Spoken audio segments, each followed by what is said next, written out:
I don't think Americans are anti-immigration. They're anti-chaos, right?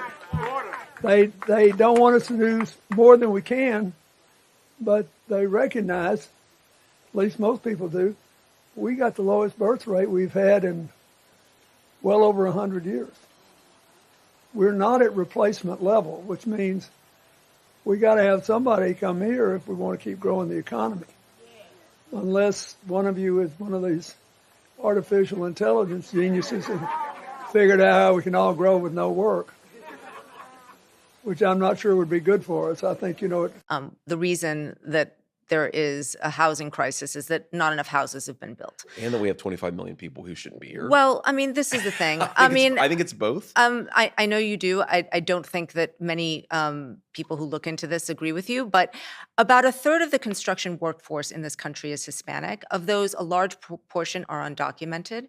So how do you propose to build all the housing necessary that we need in this country by removing all the people who are working in construction? Well, I think it's a fair question because we know that back in the 1960s, when we had very low levels of illegal immigration, Americans didn't buy houses, didn't build houses. But of course they did.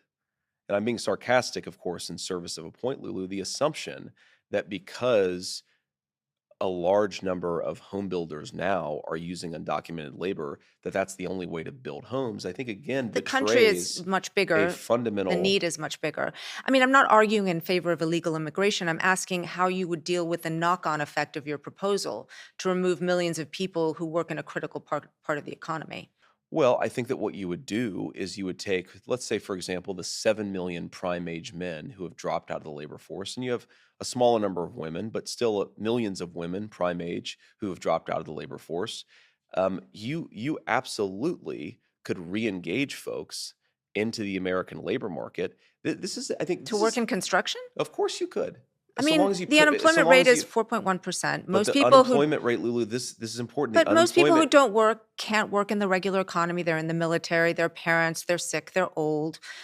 They might not want to work in construction. The unemployment rate does not count labor force participation dropouts. And again, this is one of the really deranged things that I think illegal immigration does to our society, is it gets us in a mindset of saying we can only build houses with illegal immigrants when we have 7 million, just men, not even women, just men who have completely dropped out of the labor force. People say, well, Americans won't do those jobs.